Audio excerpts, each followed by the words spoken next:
shed a light about the contentious cataracts of our earthly experience and the purpose that God has planted us for. Yeah, we're in this thing planted with purpose. I don't know if you know, but God has planted you here for a reason. You didn't just show up. God got you here. I don't care what you went through last night or early this morning, you are here for a purpose. You cannot die until God gets ready. So you might as well straight up and fly right. Because God got a purpose for you. He's got a purpose. He's got a plan. How do I know that? I read the Bible. The Bible says in Jeremiah 29:11, "For I know the plan that I have for you, says the Lord. Plan not to harm you, to give you hope and a future." I'm here. I ain't here wasting time. I'm on the planet because I got a purpose. I'm on the planet because God has chosen to use me, not for just my good, but for His glory. You are here this morning for a purpose. And the first thing that leaps from the text is that the first principle I want to lay out is that living with contentious cataracts can lure our perception, but never God's purpose for His people. Yeah, that's the first thing in the text. When you live with contentious cataracts, it can lure your perception, our perception, but never God's purpose for His people. You say, what are you talking about, preacher? I'm glad you answered. Look at that first verse so you don't think I made it up. In the first verse of chapter 1, it's just a short verse, but it is so powerful. It says, the burden which the prophet Habakkuk saw. The burden. The burden. Oh, I can preach on that. I can do a revival just on that one verse. The burden which the prophet Habakkuk, he's anointed. The Bible says he's a prophet. But he got a burden. The very first verse of Habakkuk's writing reveals that there's an apparent disadvantage in Habakkuk's attempt to decipher and understand what God was up to in the affairs of human history. And specifically in Judah's history. It ain't making sense. That's all I'm talking about. Yeah. Habakkuk is a prophet. He has been called by God. He has been anointed by God. He has a purpose from God. And he is clueless to what God is doing. It's a dialogue between God and Habakkuk, whereby Habakkuk, y'all, he's trying to make sense of God's seeming inaction, and Judah appears to be in a downward spiral. You don't know. Any of y'all ever raised children? Be honest. Sometimes you don't know. They ain't acting like they got the sense God gave them. And since I'm an equal opportunity, let me talk to the children. Any children, any youth in here got parents who act like they ain't got the sense God gave them, and all of you ain't gonna be in trouble saying. They ain't say nothing. They like, Reverend, you don't live with us. You ain't gonna be there to bail us out if you say that. He can't make sense. Judah's in a downward spiral of apostasy with no possible return. Apostasy, I know that's a little cute word, A-P-O-S-T-A-S-Y. Apostasy is a simple word that literally means that you were walking with God. You were eating the good of the land. And after you enjoy the fruits of His power, His presence, and provision, you decide you've grown now. And you don't need God. Let me help somebody. Back in the day when I was growing up as a little boy, they would call it in the church, especially in the Church of God in Christ, because I had a lot of friends in the Church of God in Christ, and Church of God in Christ coined that thing at, that boy done backslid. That girl done backslid. That, well, you know God being good to you. You know He is being good to you. Why? Because the Bible says that He allowed the sun to shine on the just as well as the unjust. Anybody, come here, let me parallel park for it. Anybody other than Michael Van Curtin have found yourself acting antithetical to who God created you?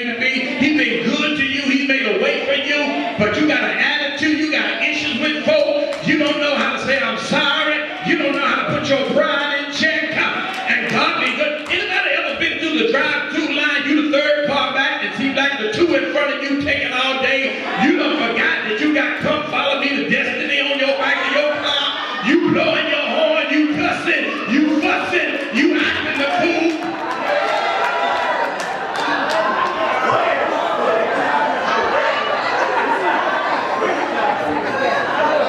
And you get up to the window, and the first thing they said is, you go to destiny.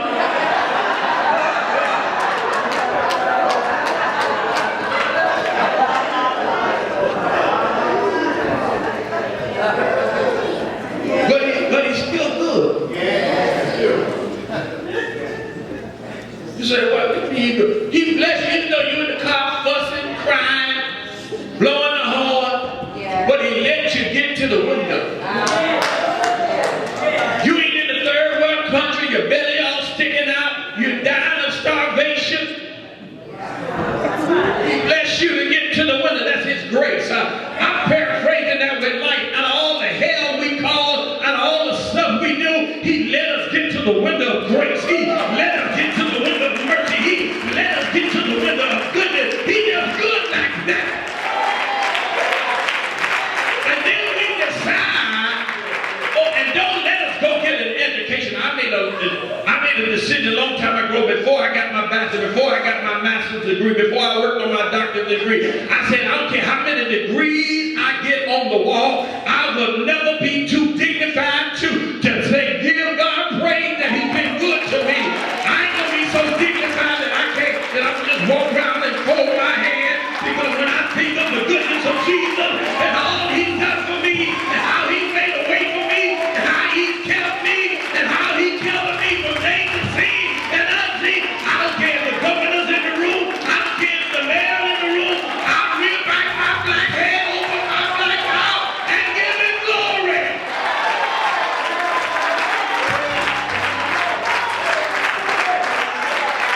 I can't go back. Ain't nothing to go back to. He's been good to me. He made a way for me. He helped me raise my children. I can't go back.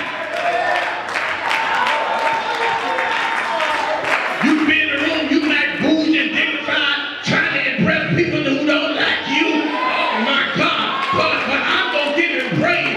You may not like it if I'm too loud for you. Move on out, go out the door. Because when I think, when I think, when I think, when I think, when I think.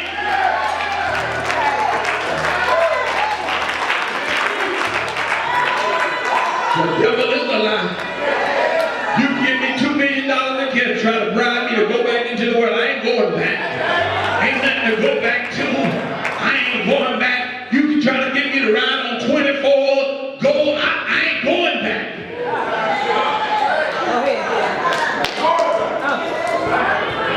Proverbs says, going back into the world is like a dog returning to his vomit.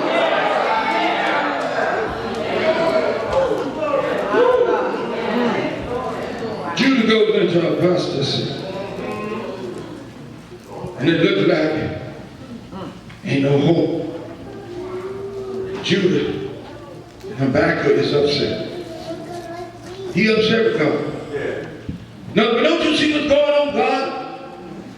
These folk acting the fool. They done went into a downward spiral of apostasy.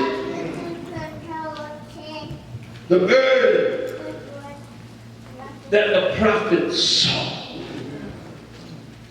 is not always what it looks like. His issue was he was trying to look at what God was doing through the lens, through human lens. Yeah. And I got good news that God is working even when it don't look like he's working. God is making a way when it don't look like he's making a way. Hallelujah. And he's upset with God. Anybody ever allow somebody in your space? Let me say it right, because you might be sitting by your significant other. You let them in your space because they look good, because they smell good, because they was fine as wine. because they had biceps and triceps, because they had a six-pack, because they had a good job, because they had that stuff in their hair that make it look wavy.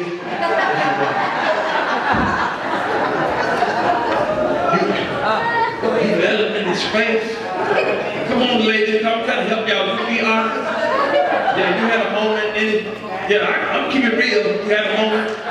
Yeah. You know, it's like two women walking in the mall. Two women can be in deep conversation. You know what I mean? They talking, sister talk. And they have they talking, you know. And a brother walks by. They ain't saw him, but they smell the cologne. And just they have a moment and they look, did you smell?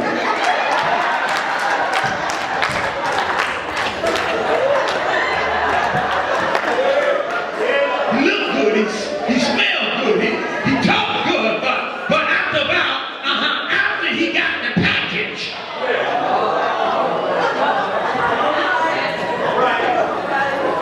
you found out that everything that looked good may not be good for you.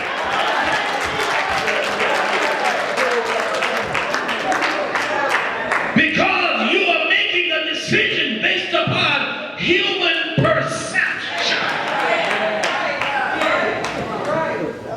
And the garbage guy who picks up your trash that you won't even lift and look, drop your eyelids on, he may be the diamond in the rough.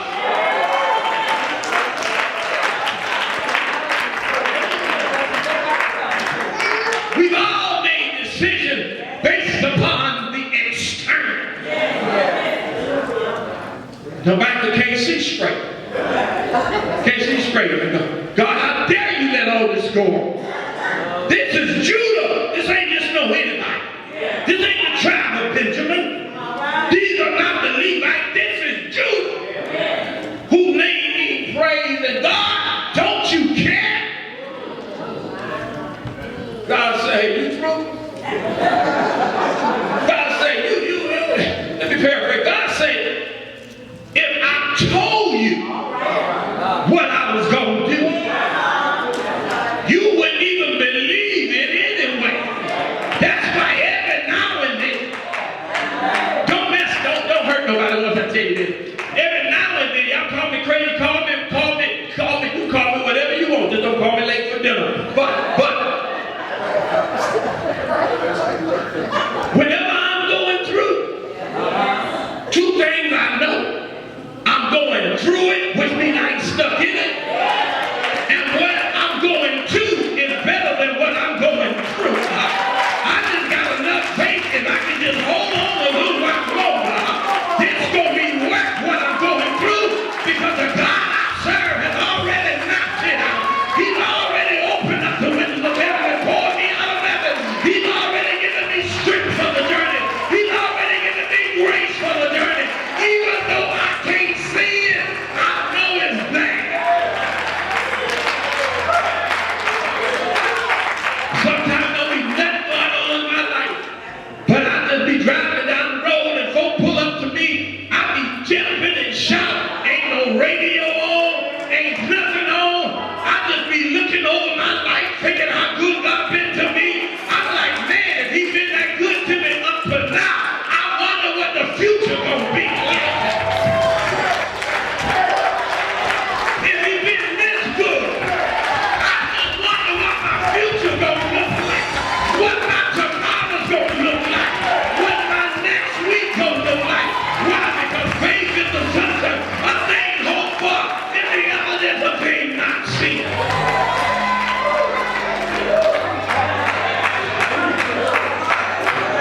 It's a burden. It's a burden when you don't know what you're looking at. When you're looking at life through the wrong lens. That's why you got to go in your Rolodex or whatever, your phone, or whatever your electronic apparatus. And there's some folk, you ain't gonna like this, but there's some folk you need to delete out your life. You need to go down. You need to purge that thing. Because if they are not being an asset to your life, they ain't nothing but a liability. I ain't got time for a liability.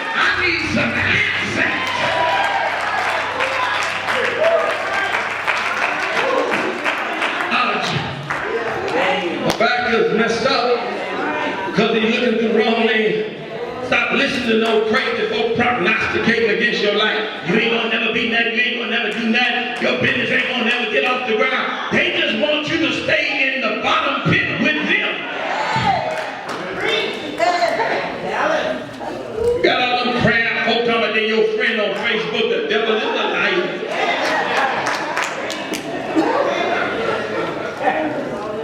Back up. You got a burden because things don't look good to you. God said, Habakkuk, tripping. That's what God said. Tripping. If I showed you what I was doing, you wouldn't believe it anyway. I'm so glad God don't show me everything He gonna do in my life. And this is gonna bless somebody. Do you know if God showed us what He is going to do in our lives, two things gonna happen? Two things gonna happen. One, we're gonna be arrogant. And two, we're gonna be lazy. Because I know God ain't a liar. And don't let God show somebody that they're gonna inherit 20 million in 2 years. Some people ain't never going back to work. They're gonna volunteer to be homeless. Why you out there? I'm just waiting on God. I'm just waiting on Him. He ain't a liar. I'm just gonna wait on Him. You ain't going to work? No, I ain't gonna go to work. I'm waiting on God. I'm waiting on Him. Ain't gonna do nothing. But God's words, His promises are yes and amen. But faith without works is dead. Better do something, because when it does come through, you may not be in the shape to enjoy the blessing. You may not have your human faculty to enjoy the blessing. I ain't letting nobody make me lose my mind. No, you can't make, I don't care, you roll your eyes at me, don't speak to me, act like I'm invisible. I ain't gonna let you make me lose my mind. Why? Because I know I'm gonna need all my mind when the blessing comes. I'm gonna need all my faculties when the blessing comes. I'm gonna need everything God has given me when the blessing comes. I'm gonna need everything. I'm gonna need it, I'm gonna need it, I'm gonna need it. The thing don't always appear, they say, tell your neighbor, don't always look like it really is. Come on, tell your neighbor, they ain't gonna hit you. Tell them it don't always look like it really is.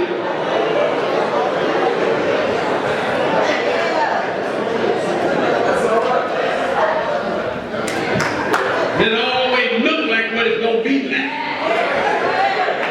I know what I'm talking about. I went to my 25th reunion, class reunion 1 year, and there was a girl, I wanted to get with her when I was in high school. That was my only prayer. And she ain't give me the time of day to even look at me. But I went to that 25th reunion and saw that girl. I went into the restroom, closed the door, and said, God, thank you for not giving me what I asked for, because what she was and what she is.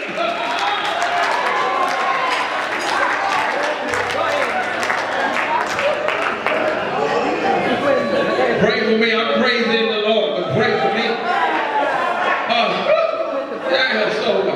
Y'all, what happened yesterday as I heard you close? I was at the breakfast preaching and sharing with me yesterday. Then I drove home and Tia, my daughter called me.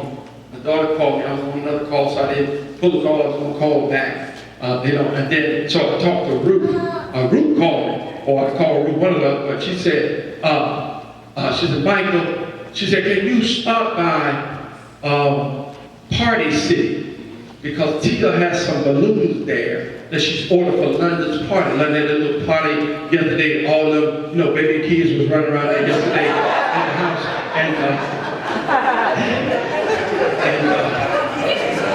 I said, yeah, I'll pick them up. I'm so glad their parents not here. But I went and got the balloon, put them in the truck, and closed the hatch, and then I got in the car and turned the valve, and nothing happened. No sound, no nothing. Y'all, it was hot too. No sound, no nothing. Well, where Party City is in Fredericks, in Frederick, Maryland, CarMax is across the street. We bought the car from CarMax. So I said, okay, I'm gonna call CarMax. Call the salesperson because I got a name in my phone. I called him, he picks up the phone. I said, Ahu. His name is Ahu. I said, Ahu. I said, man. Take that up with his mother. But I said, Ahu. I said, I'm across the street, man. This is what's going on. And he said, I'm so sorry, Reverend Norris. He said, the service department is closed on Saturday and Sunday. But if you bring the car on Monday, the car can't move. So I hang up the phone. I call the house, let them know that got the balloon, the car won't move.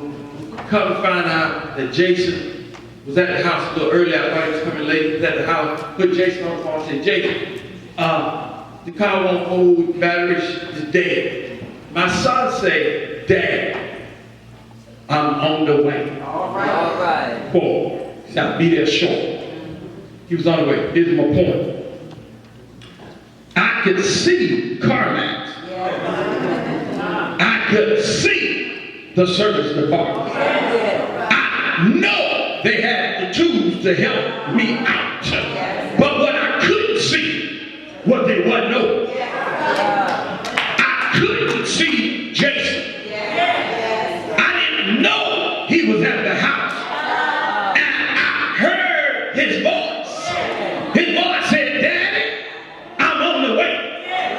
I could see CarMax, but I couldn't see Jason. But I could hear his voice that could give me confirmation that he was on the way. My boy showed up with all his muscles and pushed the car back and opened up the hood and hooked the cables to it and cut the car on, and I had power to get to the place to buy the battery. Y'all missed that. I could see CarMax. I could see they had the tubes up, but I couldn't see that they wasn't open. I could talk to Jason, but I couldn't see him through the phone. But I could hear his voice to let me know that everything's gonna be all right. Come here, let me get you. God wants me to let you to know that whatever you're going through, no matter what it looks like, even if you can't see it, you can hear his voice. He'll give you confirmation to let you know that whatever you're going through, everything will be all right. Is there anybody other than me? You ain't seen it, but you heard his voice. You don't know when he's coming, but he showed up in the nick of time.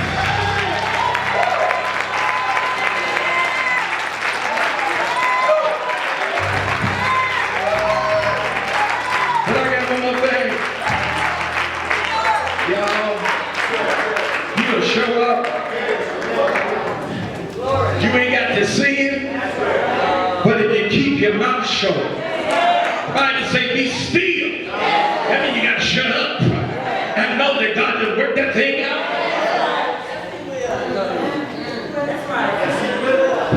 Y'all, I wouldn't even do the illustration. Yeah, what Jason said after he got me started.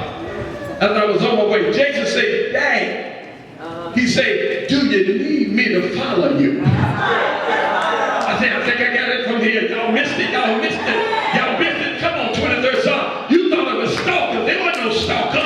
It was just goodness and mercy following you all the way to your destiny.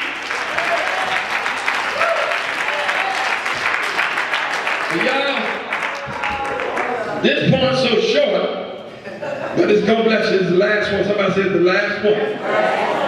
My God, y'all, if you hear this point, you're going to want to buy me some chicken. But you know what? The last point is that living with, and let me say this, you know what? Cataracts are those things that in the eye that blocks you from seeing clearly. It creates opacity. O-P-A-C-I-T-Y. Where we get our word opaque. When something is opaque, you can't see it clearly. And when something is contentious, it is the opposing of one against the other. And so the last point is living with contentious cataract should never disrupt our continuous praise.